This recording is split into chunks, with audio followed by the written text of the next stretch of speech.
¿Cómo dice que se llama? Amy Dorrit. No sabe la cantidad de trabajo que tenemos aquí en estos momentos y lo mal que nos pilla, señora Dorrit. Esto es el negociado de circunloquios. ¿Que no sabe usted lo que es esto? Claro, como su padre está en la cárcel, señora Dorrit. Normal. ¿Cuántos años lleva? 20 años en la cárcel. Y los que va a llevar, porque todos estos expedientes van por delante del suyo. ¿Qué es el negociado de circunloquios?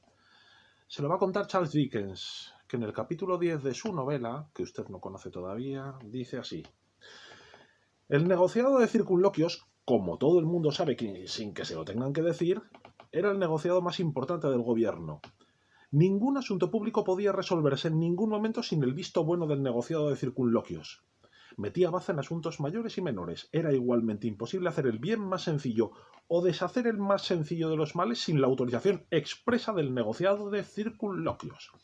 Si se hubiera descubierto otra conspiración de la pólvora media hora antes de que se encendiera la cerilla, nadie habría estado autorizado a salvar el Parlamento antes de que se creara una docena de comisiones, se redactara un montón de actas, varios sacos de memorandos oficiales, como estos, y se llenara una bodega de correspondencia agramatical procedente del negociado de circunloquios. Señorita, es cierto que cómo no hacer las cosas era el objeto de estudio de todos los departamentos públicos. Es cierto que cada nuevo primer ministro y cada nuevo gobierno que habían alcanzado sus cargos, porque sostenían la necesidad de que se hicieran algunas cosas, en cuanto tenían poder, aplicaban todas sus facultades en descubrir cómo no hacer las cosas. Es cierto que en el mismo momento en que terminaban unas elecciones generales, los hombres electos que antes habían despotricado en la palestra por algo que no se había hecho y que habían rogado a los amigos del honorable caballero, de ideas contrarias a las suyas, expuesto a una acusación formal por incumplimiento, que les explicara por qué no se había hecho y que habían afirmado repetidas veces que tenía que haberse hecho y que se habían comprometido a hacerlo, empezaban a pensar en cómo no hacerlo de inmediato.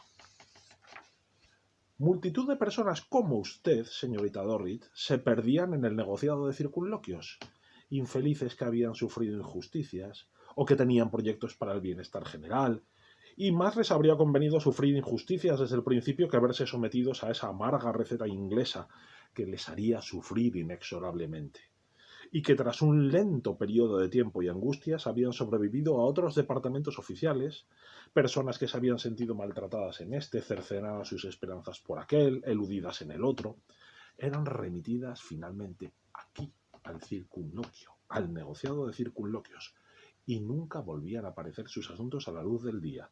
Las comisiones las bloqueaban, las secretarías les hacían un escrito, los comisionados farfullaban sobre ellas, los funcionarios registraban, daban entradas, repasaban, descartaban y los despachaban con una etiqueta. Y tales personas terminaban por desaparecer.